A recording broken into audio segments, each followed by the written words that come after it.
We're pleased to welcome you to the AUSA Noon Report, our virtual series featuring senior Army leaders, providing important updates on key defense topics.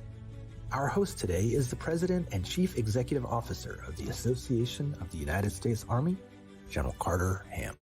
Good afternoon and welcome to the Association of the United States Army's Noon Report. Today we have three experienced Army leaders to talk with us about the Army's fiscal year 22 budget. And we're very glad that you've joined us today and very much appreciate your support for AUSA, our programs and events. And a very big shout out to our sponsor for today's events, BAE Systems. BAE Systems helps customers stay a step ahead when protecting people and national security. BAE has been an AUSA national partner for 60 years. That's 60 years BAE Systems has been with the AUSA. We're really proud of that. And again, thanks for their sponsorship. A special shout out also to Lieutenant General Thomas Horlander. Several of us yesterday attended General Horlander's retirement ceremony. He has served as the military deputy to the Assistant Secretary of the Army, Financial Management and Controller, and his 39 years of service to the Army are extraordinary. We'll miss General Horlander. When the President delivered his fiscal year 2022 budget to the Congress on May 28th, a bit later than normal, I'll admit that I was disappointed and concerned about the proposed decline in the Army's budget, particularly as compared to the last couple of years. Here to help us better understand the Army's budget are Major General Paul Chamberlain, Director for the Army Budget. And I would note that General Chamberlain has been nominated by the President to serve as the military deputy to the Assistant Secretary of the Army, Financial Management and Controller. Brigadier General Michael McCurry, Director of Force Development, Office of the Deputy Chief of Staff G8, and Colonel Christopher Schneider, Deputy for Acquisition and Systems Management, Assistant Secretary of the Army, Acquisition, Logistics, and Technology. You can view their full biographies at the handout tab on the upper right hand of your screen. But I would tell you, we couldn't have asked for three better, more qualified, more experienced leaders than these three Army leaders here today. If you have questions for our speakers, please use the Q&A tab and post your question in the box at the lower right-hand side of your screen. We'll endeavor to get to as many of your questions as time will allow. We're going to start our conversation by inviting each of our panelists to make opening remarks, and then we'll turn to your questions. And so thanks very much. And to General Chamberlain, General McCurry, Colonel Schneider, thank you very much for joining us today. And General Chamberlain, if I may turn to you to get us started. Absolutely, sir. Thanks for having us. It's exciting to be here. So we're at that part in the budget calendar year where I always start most of my conversations with folks of what fiscal year are we really talking about? Is it fiscal year 21? Is it fiscal year 22, 23, or 24? 21 being our year of execution and what we're spending money on right now. Fiscal year 22, sir, as you just identified, we rolled out here a few weeks ago. We're also taking a look at what do we need to do for 23, and our G3, our operations officers are starting to look on figuring out what do we have to do and start planning for FY24. But for me, right now, my focus is fiscal year 21 and the year of execution. The Army was funded with $176.6 billion in fiscal year 21. We are on track to fully execute that. It has been a bit of a challenging year. We've had a number of unfinanced, unplanned requirements along the southwest border or Capitol Hill support. And we're working our way through to figure out how do we best resource those requirements, even though they weren't budgeted. We're also looking at submitting our omnibus reprogramming. Our omnibus reprogramming, we expect to turn in by the 30th of June as is required. And that will help us address some of the challenges that we've had in fiscal year 21. When I turn to fiscal year 22, as you noted, sir, the fiscal year 22 budget was a slight reduction compared to the enacted budget in fiscal year 21. It went from the fiscal year 21 budget of $176.6 billion was reduced by $3.6 billion in the fiscal year 22 president's budget that we just submitted. Most of that reduction, though, is attributable to the force structure changes in the CENTCOM AOR. Those big changes is what really drove the difference between FY21 enacted and the FY22 budget. Another big change, though, in our FY22 budget is the change of OCO. There is no OCO in our FY22 budget anymore. What used to be OCO, we are now capturing in our base, but we have identified and will continue to identify what was formerly funded through OCO, and we're capturing it as either direct war costs or enduring costs. One of the challenges we see with fiscal year 22, which has really happened 9 of the last 10 years, is we do expect to start fiscal year 22 under a continuing resolution authority. As you know, under a continuing resolution authority, it does limit our ability to start new programs, production rate increases. On the MILCON side, we can't start any new MILCON projects. Despite that, though, we have had indications from Congress that they are looking to try to enact a bill as soon as possible. But historically, we can look back and see that the earliest a bill would be enacted would probably be in December, but we have had bills, appropriation bills enacted as late as April and even May, and that is a possibility as we look at fiscal year 22. I think with that, I'll stop there and turn it over to Mac. Well, thanks, Chamberlain. There's certainly a lot to pull on there, and yes, sir, and a lot of meat there. So I'm sure we'll get to that, and we'll get some audience questions. Again, folks, use the Q&A tab to submit your questions. General McCurry, please, sir. Thanks, sir, and thanks to AUSA and you for having us over here. You know, after the last year working at Operation Warp Speed, I'm hoping that the next time we do this, we're all in the room together. But these are great forums, and speaking with industry and all of our partners through AUSA is always valuable and rewarding. And thanks for everybody out there in virtual land for what you do to keep us the best equipped and most lethal ground force in the world every day. I think last time I was here pre-COVID, I was Director of Army Aviation, and I was talking training and flight hours. So this is a little different. You know, I just took over as the FD about 3 minutes ago from General Peterson, our new G8, and as you know, it's always great to go to work for the guy that just had your job. So so I'm excited for the challenge here to be back in the G8 for my second time, and to be committed to providing capabilities to our force out there. You know, I got a commitment as a leader at all levels to do this, but I also have a personal commitment to make sure that we have the right equipment in our soldiers' hands, because I have 2 daughters, a son, and a son-in-law out there in the force, serving in infantry, armor, cavalry, and aviation formations. So when we look across the portfolio at all the capabilities and modernization priorities, I have a spot in my heart for each of them. Like General Chamberlain mentioned, it's that time of year when we sort out what year we're talking about. And unlike General Chamberlain, you know, most of my focus right now is on FY23 as the programmer for the next budget. And so we're focused there, but I'm happy to be here today to talk FY22 and some of the priorities and methodology that were followed as we came up with that. The good news is we've had 3 to 4 years of consistent priorities, and these were recently reaffirmed by our new Secretary of the Army, Secretary Wormuth. So the 22 budget was focused on remaining compliant with the National Defense Strategy, the interim National Security Strategy, and then we recently received a DPG.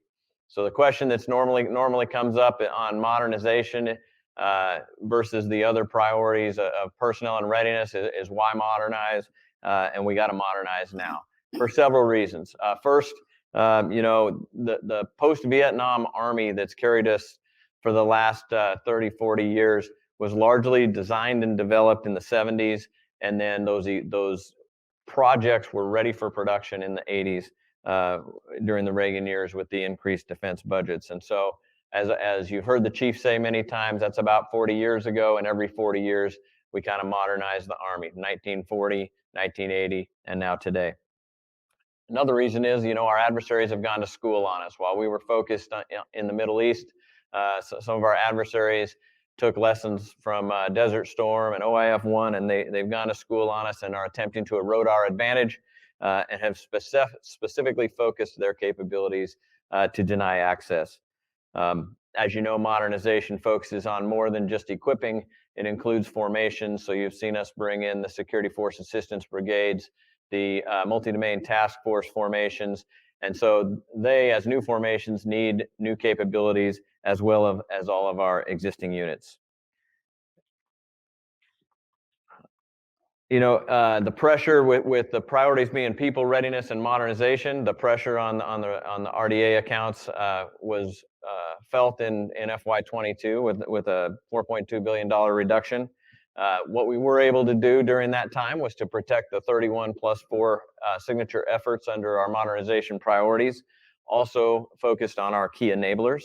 You know, some of our key enablers would be like Q-53 radar. As we extend the range of our cannon artillery, we have to be able to see farther, and we upgraded some of those key enablers. Another program like that would be the Improved Turbine Engine program that initially focused on providing engines to Black Hawk and Apache, but also is focused on the viability of the FARA Future Vertical Lift effort. As we weighted the effort in 22, you see that almost half of the funding went to 63 programs that are captured in the modernization priorities and in the key enablers.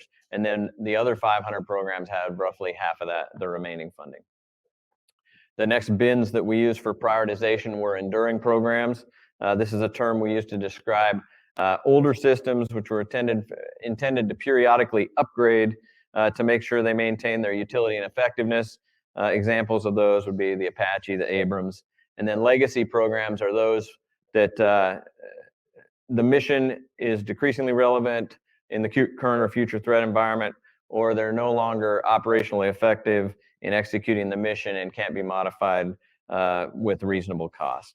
And one of those would be like the M113. We developed that in the 1960s. It's 60 years old. It's still out there in our Armored Brigade combat teams, and right now we're sustaining that till we can replace it.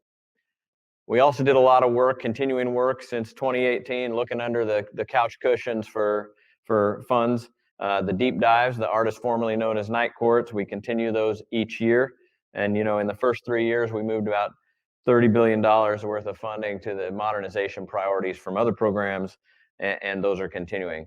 The struggle there is we have picked all the low-hanging fruit, and so as we look forward, you know, you saw in 22 with that budget some reductions to Abrams, for instance, from previous production, and we also had to reduce some other programs, DSIGs, Hercules, and some others. We are attempting to accept prudent risk there and drive the car a little longer to drive towards the modernization priorities coming to fruition. So we've had good progress, but as I mentioned, we've kind of squeezed all the blood out of the turnip and cut most of our non-modernization priority programs about as far as we could go. Any other further reduction would force us to make some hard choices between modernization priorities and sustainability of those enduring programs. With that said, as I get ready to pass it off to my ASALT teammate here, I'll say we remain committed to strong dialogue with industry through our ASALT partners, the PMs and PEOs, and Army's Futures Command, so that we can make fully informed decisions and realize any decision has impact on the industrial base. Thanks, and over to you, Chris. All right. Well, thanks, General McCurry, for those insights. Again, I think we'll probably get a number of follow-up questions.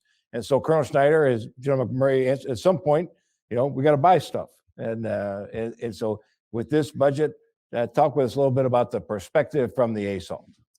Yes, sir. Thanks so much for inviting ASALT and allowing the opportunity to dialogue with our industry partners today.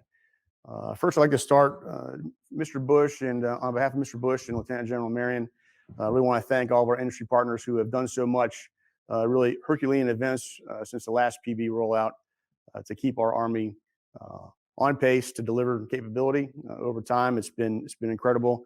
We look forward to that continued support going forward, certainly in PB22 as we begin to execute that. ASALT, the PEOs, the PMs remain acutely focused on execution. And General McCurry highlighted a couple areas, and I'm going to highlight some things some considerations for our industry partners as we go forward, and maybe it'll spur some dialogue as we go through. One of the points that was previously made is where you may fall, right? So it's important, I think, from an industry perspective that you're self-aware of the capability that you're working on, the effort you're on. Do you fall into the modernization 31+4? Do you follow in as a key enabler or a legacy or an enduring system? And that really, as the stakeholders get around the table and are solving hard problems as we're executing programs, that is a key component, and that certainly will affect decisions that are made. We have benefited from several years of prioritization from senior leaders on execution. So that's probably step number one. Number two, really the lines of communication between industry partners and ASALT going forward remains hypercritical.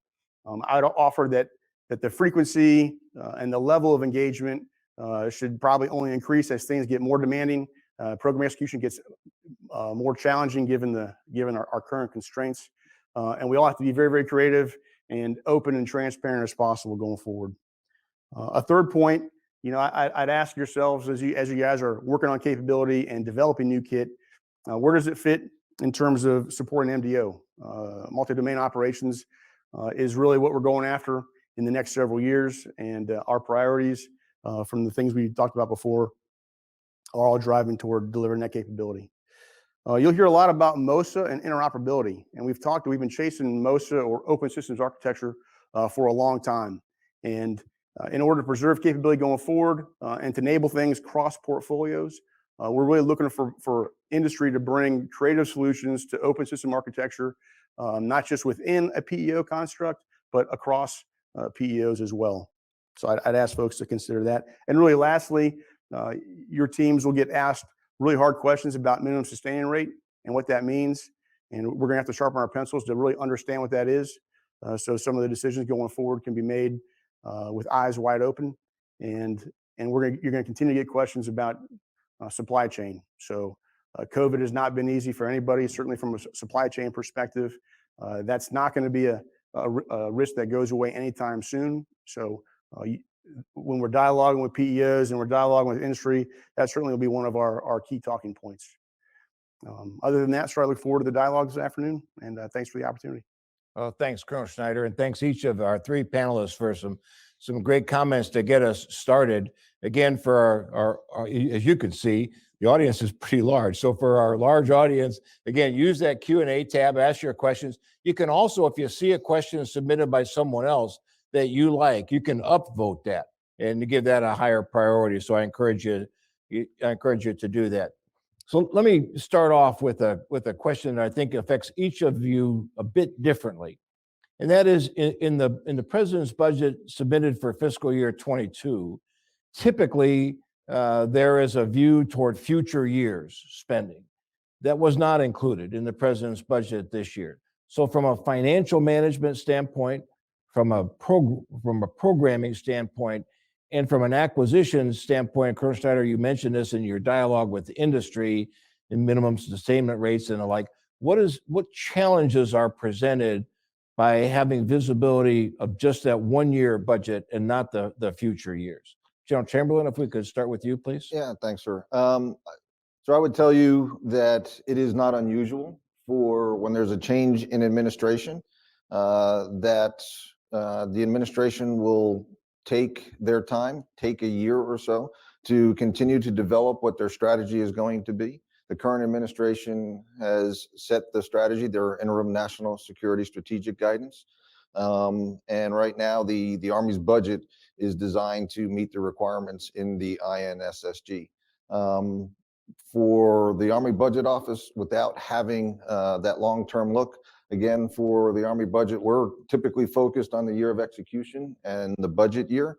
So not having that long-term look does not impact us as much, but it is always good for us to know what and where we think we're going to have to put money in the future, because we don't want large movements between the different accounts. Those ups and downs makes it very hard to be able to sustain any type of long-term support for any new requirements. And it's always better to have a much more balanced either growth or reduction, if that's the case, in whatever direction we're going. Good. Thanks, General Chamberlain. And General McCurry, you already talked about I mean, you live in the future. So you're looking at, as you mentioned, you're looking at 24. How does this complicate your efforts? Well, I think, sir, a couple things. Echo everything General Chamberlain said. It's nice if you can see a nice smooth path out there for the next 5 years or so, and we certainly strive to provide that visibility when we're able to. I think the real challenge for us more has been some of the compressed timelines. So as 22 came out, as you mentioned, a little bit later than normal, and we're on this normal timeline for the next budget, that compresses our ability there in the programming world to do that and move forward. And so that's been an additional challenge in addition to everything General Chamberlain said. Good. Colonel Schneider, and how does this affect your engagement with industry? Sure, it's forced the teams to be incredibly flexible as they're developing contracting strategies and acquisition strategies to allow us to pivot based on changes or unpredictable changes that come based on how we're being resourced. Yeah, good. Thanks. It's certainly challenging for each of the three of you. So turning now to the questions from you all. So General Chamberlain, if I could start with you, obviously, as you outlined, the Army top line budget has decreased from last year, but some parts of that have increased. Military personnel, Yes, sir. because we see that the increases in military pay and increases in civilian pay. So with a declining top line, but directed increases in other ways, how does that affect you in terms of execution? And then, if, as you mentioned, for a continuing resolution, talk a bit to our audience about the complications that a continuing resolution presents in terms of financial execution. Sure. So with the FY22 budget, it is a decrease from the enacted FY21 budget. But again, a lot of that is attributable to the force structure change in theater. If you just focused on the base budget, or the portion that would be referred to as typically the base budget, you do see an increase in MilPers. There's even a slight increase in our operation and maintenance appropriation. Again, a lot of that goes towards readiness. But there was a reduction in the research, development, and acquisition accounts. That was to ensure that the Army was able to meet the requirements in its MilPers accounts as well as its O&M accounts. But the overall FY22 budget really does support the INSSG, as I said earlier, but it also ensures that the Army is meeting the requirements and the priorities that our Secretary and our Chief has laid out in people, readiness, and modernization. Some of the enduring capabilities and programs in our research and development accounts did have to be reduced in order to ensure that we were able to make those increases in the military personnel and the operation maintenance accounts. When I take a look and take our harder examination of what a continuing resolution does, the biggest challenge there is the unknown. How long is the continuing resolution going to last? Will it be a short resolution, 3, 4, 5, 7 days? Could it be 3 months? During a continuing resolution, not only are we prohibited from not having new starts, no new military construction, production rate increases, but we're also limited to executing only to the level that we spent the previous year. So if there was more money in the previous year, we could potentially execute to a higher amount, but there's risk in that, knowing that what we submitted in the president's budget is $3.6 billion less. Unfortunately, as a comptroller, we're a conservative bunch.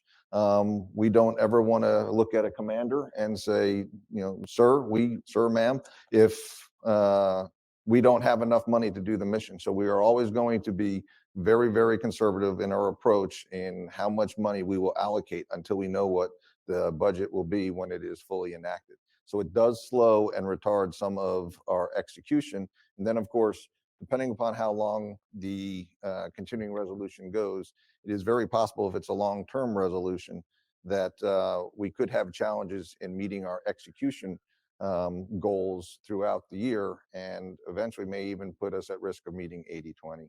The 80-20 rule is in the government, you're not allowed to spend more than 20% of your funding in the last 2 months of the year. You can't spend more than 20% of your funding in the last 2 months of a fiscal year.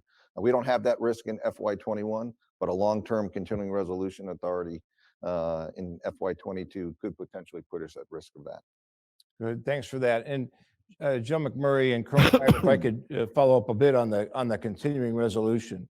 You know, FY22 and the years that shortly follow that are really critical years for Army modernization in terms of proceeding from development and starting to get into production of some of the Army's modernization capabilities. So what does a CR do to you in view of those two issues? Well, I think the need for predictable funding is always key, and when you're trying to program, as we talked about, programming a couple years out right now, not knowing what the execution is going to be like in that year that you're in right now is difficult. I think it's more difficult, and I'll leave that to my ASALT counterpart for the PMs and PEOs out there. Yes, sir. Yeah, CRs always make it difficult in terms of execution. If you have a new start capability, that typically is the largest impact in terms of executing a new program. But frankly, we've gotten used to this. We've been operating under CRs for years at this point. That is one of our primary planning assumption going forward as we build plans when funds are available. So most plans consider a CR as highly likely, and so most of our acquisition strategies, things that are certainly within the 31+4 portfolio, have all taken that into consideration, assuming that we won't have funds until much later in the year than we normally would. Yeah, thanks. So I can say this. I know you can't say this, but it's actually pretty sad where that has become the expected practice, that we're going to begin with a continuing resolution with all the detrimental effects of that. And hopefully Congress will see their way through to on-time authorizations and appropriations. Colonel Schneider, if we could stick with you, a very popular question by the number of upvotes. How are you reviewing the authorities that have been granted to the Army to accelerate acquisition programs? Are you satisfied with program execution that you see so far? Are there any additional authorities that you would like to grant additional flexibility? That's an awesome question, and it's really a good news story. Parallel to the modernization efforts the Army started several years ago, Congress also granted us the authority to execute or use Section 804 from the 2016 NDAA, which is we refer to as the middle tier acquisition authorities. There's two of them, one for rapid prototyping, which the Army has leveraged quite a bit. We have 13 active rapid prototyping MTAs right now that support the modernization efforts. Those allow us to iterate very, very quickly, inform future requirements going forward, so we can start with a set of desired characteristics and then evolve and make sure that we're delivering things that the Army needs and soldiers want to use. That's been an exciting authority. The other one is rapid fielding, and we have a handful of rapid fielding initiatives going on at this time as well that allows us to get something to the field very, very quickly within a 5-year time frame. Additionally to that, we have really the Department of Defense has provided other options for the acquisition community. There are 6 other pathways that they now allow us to use. Most industry partners are familiar with the traditional 5,000 program where you have different milestones, and that's the process that we've had to use for many, many years. But the department now has other acquisition approaches that allow us to match the capability that our user is asking for to a strategy that is modern and best suited to that capability. For example, software. Agile software development really has become the industry standard, and we did not have a way to really manage that. And now OSD allows us to use something called the software pathway, for example, to develop and execute agile software in a rapid way. And we're now using those sort of pathways, and we're integrating them into other programs. So this is unprecedented from an acquisition standpoint to have so many options to execute programs, whereas just several years ago we had really one, unless we were doing a direct requirement. So I think that a good news story from our modernization efforts and teaming with AFC is that we've got all the tools we need to execute programs rapidly in a meaningful way. And I think that you're going to see here very shortly some very effective top-end programs coming out the back end of that. So I don't think we're in a position where we need additional authorities. I think we have exactly what we need. And certainly an area that I'd offer that our industry partners really get smart on and also engage in dialogue about how to exploit those pathways going forward. And how's the feedback from industry been for those new authorities? It's been very, very positive. And not only are we using FAR-based contracts a lot, we're also using something called other transactional authorities, which is another way to get into a business agreement with industry, and we're leveraging those quite a bit. And that allows us to go fast also with industry. And they've been, for the most part, actively participating in problem solving using any of those pathways and using OTAs in addition to FAR-based contracts. Good. Well, that's certainly encouraging. Joe McCurry, turning to you. Now, I think our audience is probably pretty familiar with the Army's highest modernization priorities. Those have, as you indicated, those have remained constant for, frankly, in my history, a longer period of time than I can recollect. The senior Army leadership has stayed in the course with those modernization efforts. I think that's been welcomed by industry, certainly welcomed on the Hill. There's a lot of goodness in that. So beyond that, what are you talked a bit about enabling capabilities, then there's legacy capabilities, enduring capabilities. You give a couple of examples of perhaps enduring and legacy, and as asked in the question, is there a place where industry people or others can go to say, here's the list in those categories? Thanks, sir. I think just to be clear on enduring, so older systems intended for periodic upgrade, designed to maintain their effectiveness against near-peer adversaries in multi-domain operations. So to revisit that, I mentioned a couple from the initial binning out there.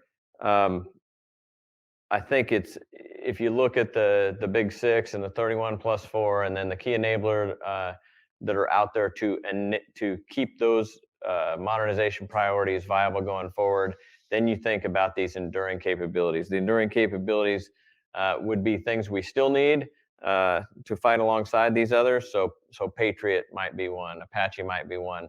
I think this is a category that we continue to look at as multi-domain concept transitions to multi-domain doctrine, which is ongoing work right now. We'll continue to look at which capabilities remain there.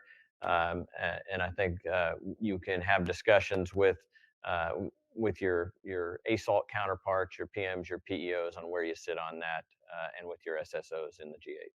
Yeah, thanks. And legacy has kind of gained a bit of a negative connotation as almost being outdated or unneeded. But I don't think when the Army talks about legacy systems, that's not really the intent of that. I think legacy systems are those that we are sustaining until we can replace them. So yeah. that doesn't mean that item is gone or that we're not paying attention to it. We have different types of funding in the Army to sustain things versus procure new. Yeah, thanks. General Chamberlain, if I could turn to you now, and the chief has made it very, very clear, people first. Yes, sir. All right, can you talk a little bit about how people first, pardon me, about how people first is manifested in the fiscal year 22 budget, and a question, again, particularly about quality of life and how that's reflected in the fiscal year 22 budget? Absolutely, sir. So you hinted at it a little bit at the beginning, sir. There was an increase in the military personnel account. There's a small increase in our operations and maintenance account. A lot of that is attributed to the 2.7% pay raise for both our military and our civilians. There was also an increase in the basic allowance for housing and the basic allowance for subsistence. So those are all very positive signs and very good for our soldiers. Also within the budget, there's funding for barracks. There's funding for new construction of barracks. There's funding for family housing projects. One family housing project is even overseas in Vicenza, Italy. I would also tell you that there's funding within the FY22 budget to account for or to provide some fee assistance for childcare. There's also additional funding for the Exceptional Family Member Program to help with the management and to increase the number of administrators that are available to support that program. Those are all very positive signs. The other way I would tell you that we're putting people first is there's additional funding for talent management programs for both our military as well as our civilian. How do we put the right person, the right soldier, the right civilian into the right job at the right place and the right time in accordance with what is needed by both the organization as well as the individual? Those talent management programs are going to be very helpful in helping us do that. Yeah, good. Well, the chief's been pretty clear about priorities in that regard. It's good to see that reflected. So thanks for your comments in that regard. And for our audience, we've got a little less than 10 minutes left. So if you've got more questions, please get those submitted using the Q&A tab or upvote your questions. General McCurry, you talked about night court. If I could turn to you and ask you a question about night court, over the last 3 years, as you mentioned, that's been a realignment of tens of billions of dollars from programs that were underperforming or less prioritized to more highly prioritized issues. There's some operational risk that comes with that, but from a money standpoint, how do you track to make sure that the money, my word, harvested from those other programs does in fact get applied to the higher priority modernization requirements? Thanks for that, sir. Sure, night courts was the way to, with relatively flat top lines, how we were going to use the dollars inside the equipping modernization portfolio to go after these modernization priorities.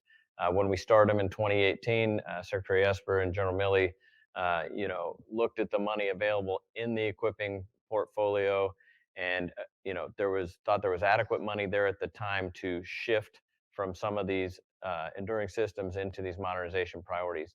As we started that the first year, I think we harvested about 15 million down to about 7.4 the second year and 1.4 in the most modern year.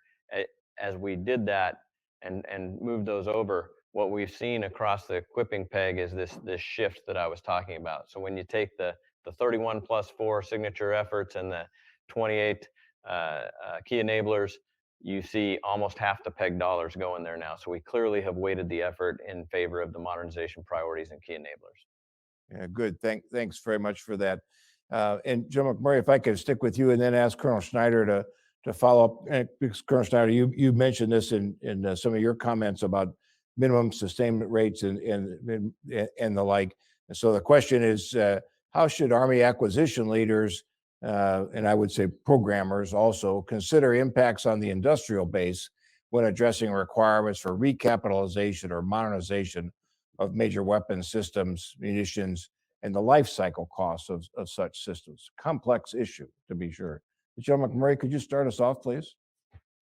Thanks, sir. I think that one of the key tenets we've followed as we've reduced programs is reversibility. The industrial base is incredibly important to us to maintain the ability to surge if we should get into a conflict.